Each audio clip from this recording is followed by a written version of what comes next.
Hey, it's me again. I just remembered that I had promised you guys a video on how to load data in SPSS. Okay, so SPSS, and this is for a t-test or something like that. SPSS wants all the data in one column or one variable, and wants your grouping variable in another column.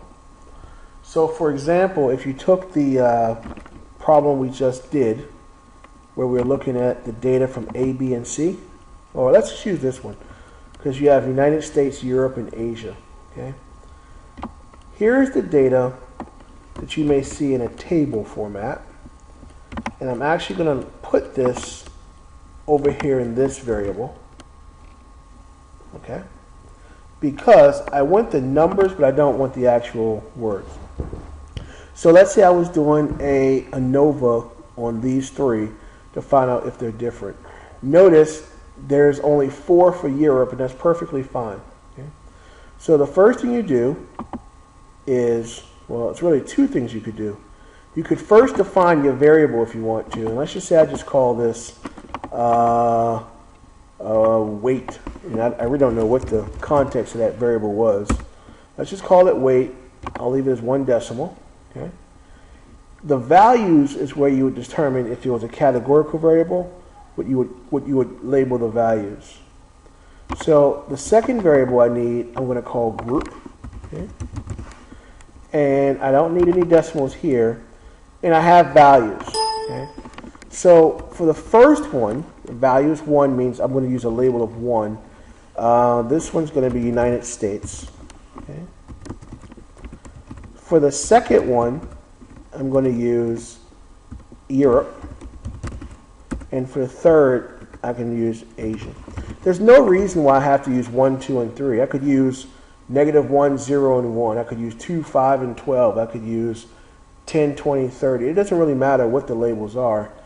Just make sure they're numerical, so that when you do the label, you're reading it as a string, but when you get to process it, it knows it's a number, so the system won't crash on you. So that's my labels for this group variable, and click OK. So from here, all I'm doing is just plugging in the numbers I see. So I have 4260. I have 3500. Oh, I noticed that I don't need a decimal in this variable, so I'm going to go back to variable view and take off my decimal, because I can't stand them if I don't need them. Okay. 2300, 2000, 1850, 5238, 4626, 4347, 3300, 6529, 4543, 3668, 3379, and 2874. Okay, so now since I have my weight identified, I just have to identify my group. The first 5 belong to the United States, so I will type a 1, 1, 1, 1, 1. Now I'll take off my labels. So I just really typed a 1. The next 4 is Europe, so I'll type 2, 2, 2, 2. The last 5 is Asia, 3, 3, 3, 3, 3. Okay? I don't need these 5 anymore, these 5 variables. So I'm going to go back to my variable view, just clean up a little bit, and get rid of them. Clear. Now, I have 3 groups here, but I don't have to run an ANOVA. If the question is asking about a t-test, it could ask on a t-test on certain subgroups. So is there a difference between the United States and Asia, for instance? If that's the case, I could just go to Analyze, just compare means. Now these are 2 different groups, independent sample t-tests.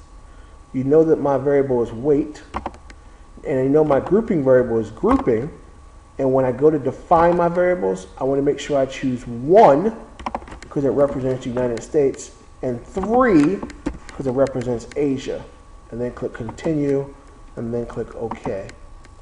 When I do that, I get my output. Notice the group statistics of United States and Asia. It shows you the label, even though I'm putting in numbers. And you go and you look and see, okay, I have a value that's not significant.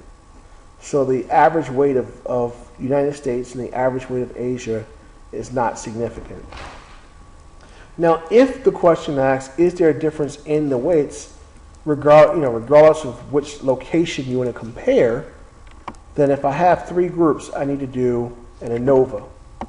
So we can go back to the data values, and we'll do analyze, compare means, one-way ANOVA. Weight is my dependent variable. Group is my factor.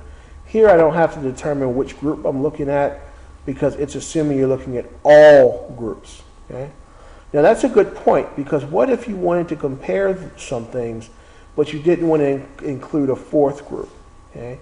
You would have to put a filter on the fourth group to exclude it, or else it's going to include the data. Okay? And then, okay. All right. Notice for the ANOVA, I have three groups, so 3 minus 1 is 2.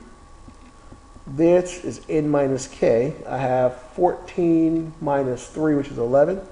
So I have 13 degrees of freedom. My F statistic is not big enough. Okay. So what if we did this? Okay. We have these three groups, and we have some preliminary data from Africa. Okay. We don't know too much if this data is good or not, if it's been cleaned. We just know that we saw this somewhere. Okay. And so it's possible that we can compare it with Africa. I want to put in 4, which represents Africa. I can run my ANOVA as it is, which would give me, if I do it again, I'll just go back to my data set. If I do it again, you'll notice it's going to use all 4 groups. So where I did have 2 degrees of freedom, now I'm going to have 3. So I'll rerun it and show you. Now I have 3 degrees of freedom.